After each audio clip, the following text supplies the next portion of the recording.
Gunsmoke, transcribed earlier today from CBS.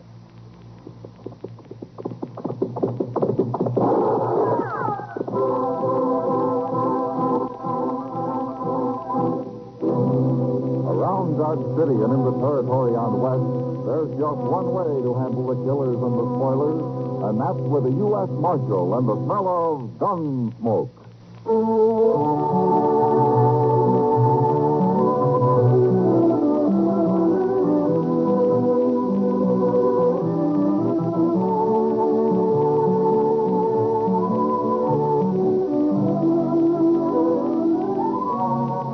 Gunsmoke, starring William Conrad, the transcribed story of the violence that moved west with young America. The story of a man who moved with it. Matt Dillon, United States Marshal.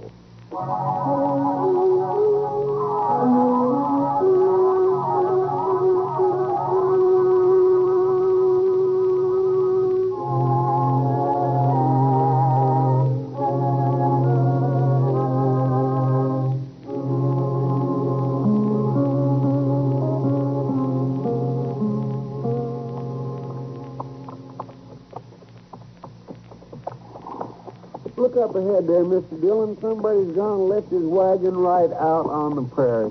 No, there's a man down in front of it, Chester. And it sure looks like his team went off and left him. What would he be doing out here with a busted wagon and no team? And I expect he'll be glad to tell us. Come on, get up.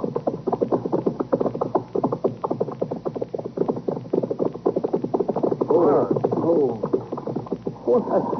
It's Mike Blocker. Yeah. Hello, Mike. Hello there. Well, this is a poor fix for a man to be in the day before his wedding. Sure is. Well, it'll keep me sober, Marshal, and Matilda will appreciate that even if I don't make Dodge tonight. What happened, Mike? Where's your team? Oh, Chester, we hit a hole back there, and the whiffle tree busted, and that team... They just run off like they was glad to get shed of the whole dang thing. Well, it must have been quite a hole you hit to do this. No, not much. Look here, Marshal. The bar's been sawed, happened too. Sure. It's them boys again. What boys? Them two crazy cowboys I hired on last fall. Plummer and Webb, you mean? Yeah. They've been funning me a lot lately. You mean this is just a joke? It's what they figured, I guess. Well, it ain't much of a joke to leave a man stranded on the prairie this way, especially when he's trying to get to town to be married. Now, this ain't so bad. Just yesterday, they cut the stinks on my saddle. Good thing the bronc got loose and bucked off before I could get mounted. I wish I were as even-tempered as you are, Mike. Well, Marshal, it don't pay to get mad. No, but it seems to me Plummer and Webb are going a little far with their jokes. Don't they want you to get married? I don't know. I never asked them. Where are they now? Oh, they rode into Dodge this morning. Said they'd see me at the wedding.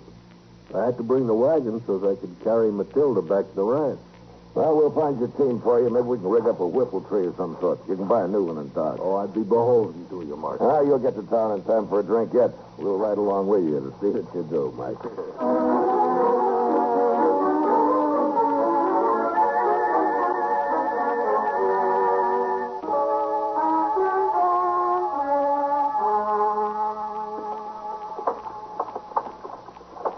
You want a beer, Chester? Oh, no, sir. If you don't mind, Mr. Dillon, I think I'll go on down to the depot. The Santa Fe's about due, and I like to watch it come in. Oh, yeah. Well, I'll leave you here then. Sure do thank you, though, all the same. Well, I didn't say that I was buying. You'd have had to. I'm broke. Man has to be mighty careful of what he says around you. I'll see you later. Okay, sir.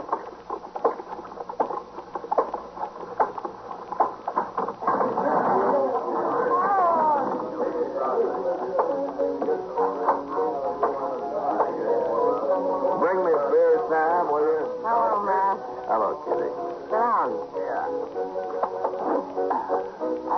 Here, if it hadn't been for you and Chester, Mike Blocker never would have got to town today.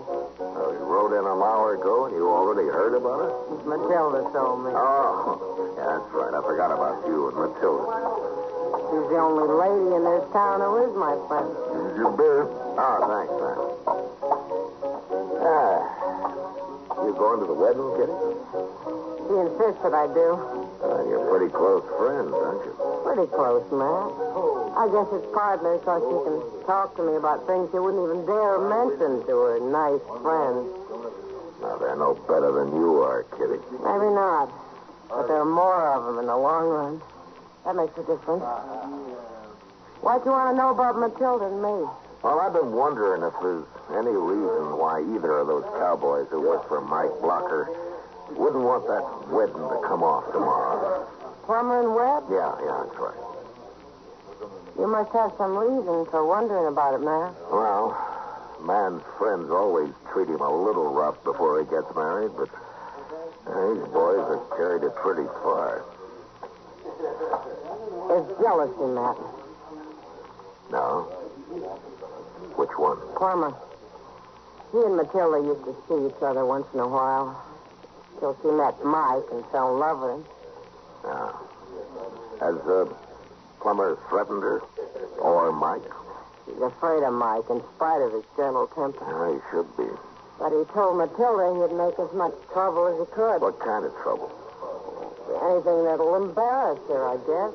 Like a chivalry, but real unfriendly. Now, they started their chivalry a little early. They even tried to get Mike crippled up a couple of days ago. Oh, I didn't know about that. Oh, nothing came of it, but I sure don't like to see anybody's wedding day spoiled. I think I'll look those two up and have a talk with them.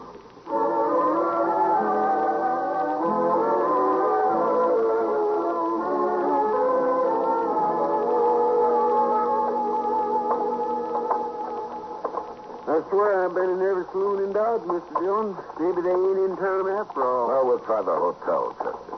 Why don't you just throw them in jail till the wedding's over? I'd like to. Now, wait a minute. There they are. Yeah. It's him, all right. I saw Mike over at the Longhorn taking on a few. Well, even marrying a good woman makes a man nervous, Chester. Oh, it sure does. Why, just the thought of it, and I want to go live with the Comanche. Well, you can't let other men do all the marrying. Why not? I don't know, Chester, but it's what they say.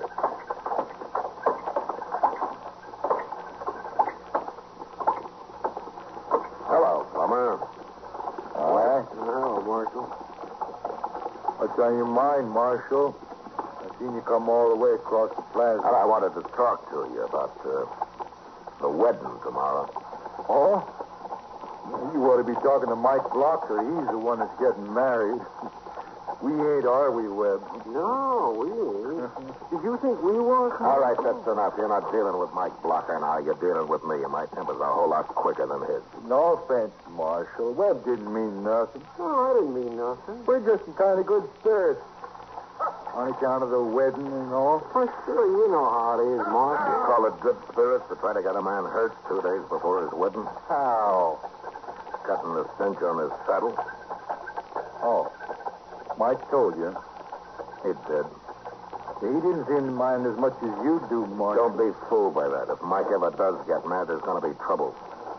And I'm telling you to leave him alone. Oh, we ain't going to do nothing. Maybe a little chivalry after the wedding, that's all. I don't want either one of you anywhere near that wedding. Oh, now, Marshal, we was invited. The invitation's off. You understand me? Oh, but Marshal... Shut up, Webb. He's the law. We won't go near the wedding if he says so. Oh, sir, we won't go nowhere near it. That satisfy you, Marshal?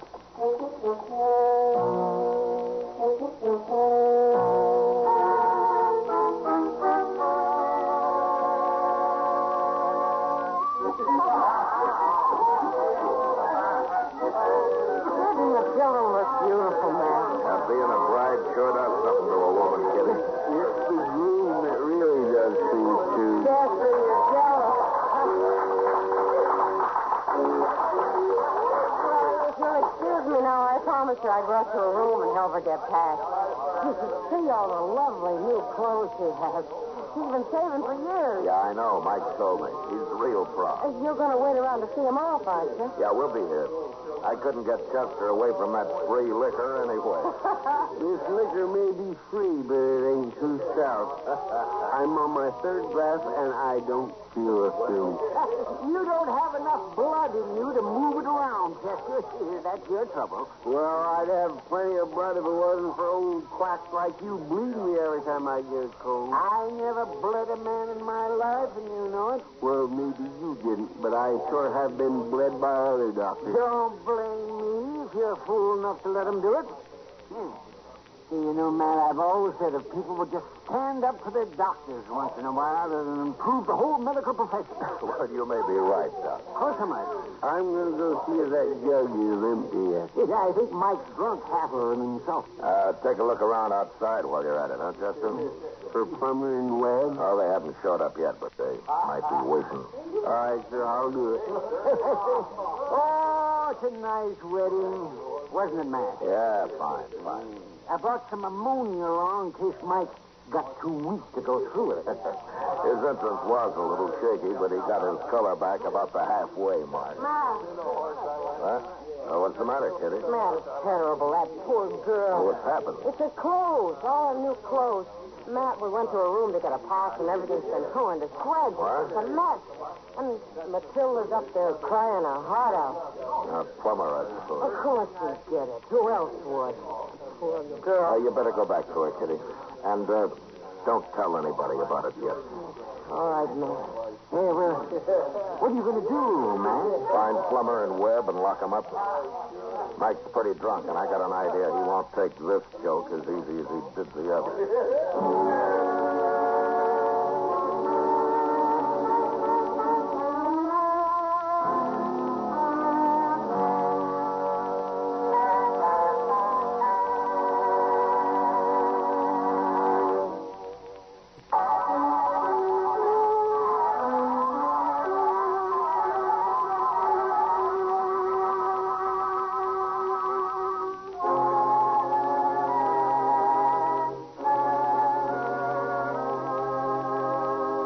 I found Chester outside, but there was no sign of Plummer and Webb.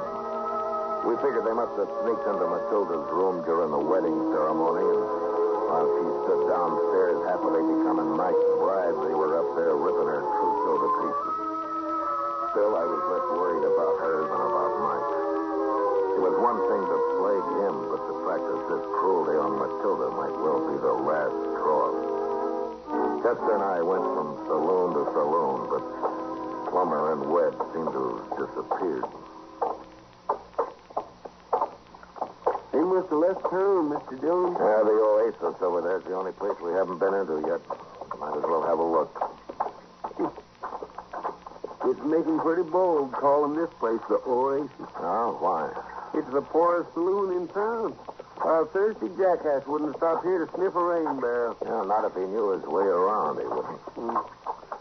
Look at there. Even the door's busted off. Yeah, it sure is.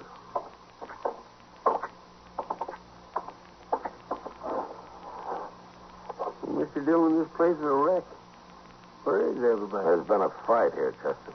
Oh, there's somebody. Look at his head. He's laying funny. What? Well, that's Webb. Yeah. He got his neck broke, Chester. Where'd that come from? They're behind the bar there. Maybe it's Plummer. No, that's not Plummer. Hey, get the beer off the bar and throw it on him, Chester. Yes.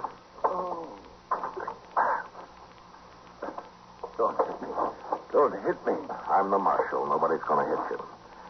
Now, who are you, mister? Joe, I'm the bartender. Well, what happened here, Joe? Why, that was crazy. He's still here, Marshal? No, he's gone. Who was he, Joe? The fellow that Plummer and Webb worked for. Mike something. He was awful mad, Marshal. Awful drunk, too. Where'd Plummer go? I don't know. I tried to stop it, but they hit me. Knocked me out. Was anybody else in here? Just them, and then Mike come in. Joe Webb's lying on the other side of the bar. He's dead. Dead? Yeah. Did you see who killed him? He pulled a knife on Mike. He was going to use it, too. Somebody killed him, huh? Was it Mike? I got hit about that, Marshal. I didn't see no more. All right, Joe. You do something about Webb there, huh? Look what they done to my place. It's ruined. Who's going to pay for all this? I don't know, Joe, but I'll try to find out. I didn't find out, not that night anyway. We looked around the oasis inside and out, and then I sent Chester down to wait for Mike in case he showed up at Matilda's place. So I scouted the town again. But shortly after daybreak, we both gave up and met back at the office. Miss Kitty was down here, Mr. Dillon. She stayed with Matilda all night. Oh, good. How's Matilda taking it? Well, I don't think she cares about her clothes anymore. She's so worried about Mike. Yeah. You didn't tell her about Webb being killed, did you? Oh, my goodness, no, sir. I wouldn't do that. She'll find out soon enough, poor thing. What's Mike? Yeah, Mike. I've come to turn myself in, Marshal. Where you been, Mike? Asleep? Oh, where's Plummer? Oh, I don't know. I was so drunk and so mad, I don't remember much of anything. I think he knocked me on the head while I was finishing off Webb. I know I ain't seen Plummer since. I just been down to the oasis. Joe ain't seen him neither. Well, nobody has, I know of, but where were you? Oh, I was awful drunk, Marshal. I must have got as far as Kelly's stable, crawled into a stall there. At least that's where I woke up this morning. Well, I'm going to have to lock you up, Mike. Yeah, that's why I come. Marshal, that was a bad thing they done to Matilda. Yeah, it was. But you shouldn't have killed anybody for it. Well, maybe. Lock him up, Chester. Yes, sir. I'll bring back some coffee.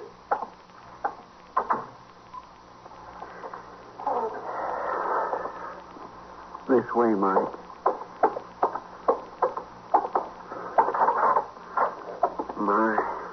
I sure am sorry to have to lock up a man like you, Mike.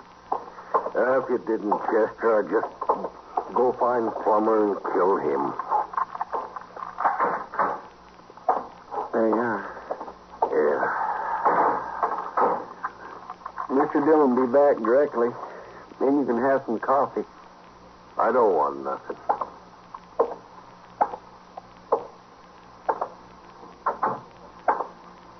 Don't move, Chester. Well, Plummer. I'll take your gun. Well, we've been looking everywhere for you. Are you glad you found me?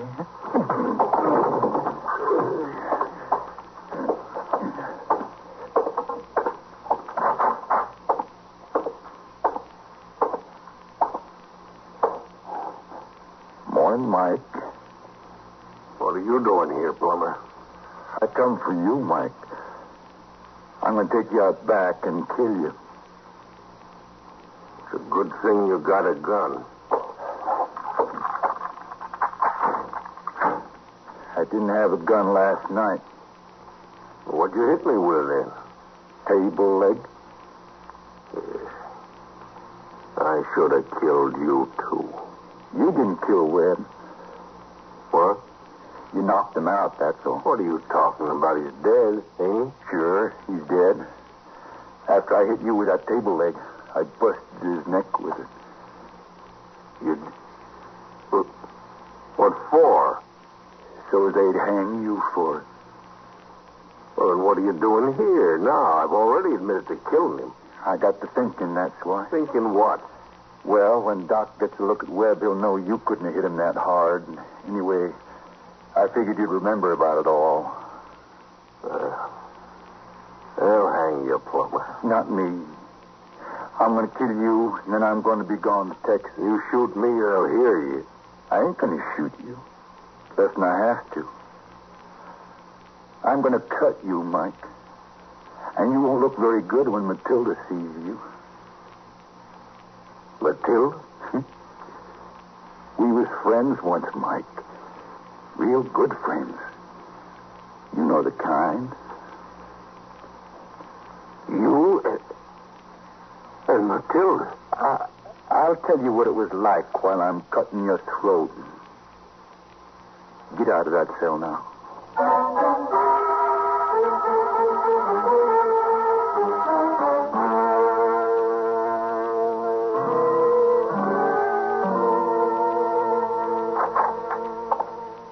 Chester, I got Chester. You all right? It was Plummer, Miss Dillon. He hit me. I'm okay now. Come on, then. Come on.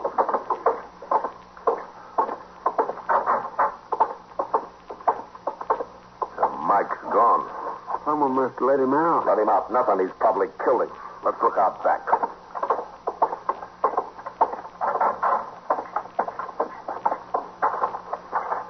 Look, Mr. Dillon. Yeah. It's Plummer. He's been beat to death. He sure has. His gun's missing, but he got that knife into Mike first. He's leaving an easy trail to follow. Come on. He headed for the alley. I wonder you didn't run into him out on the street. If he got that far. All right, stay back, Chester. I'll go around the corner first. Yes, sir.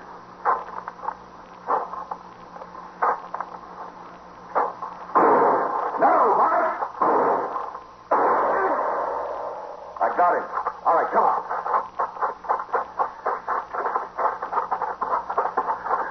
Mike, what did you shoot for? I didn't know it was you, Marshal. Thought maybe Plummer had come through. Now, Plummer's dead. You're not in very good shape yourself. He cut me a little before I got to him. Ain't bad. But I might have killed you. Thank you for not trying, Marshal. Well, we better get you up to Doc. He'll dig that bullet out of your arm. Sure. By the way, Mike, I saw Doc a few minutes ago. He'd been down looking at Webb. What did you hit him with? Oh, Plummer killed him. Told me so. He had a table leg, Marshal. Doc figured something like that.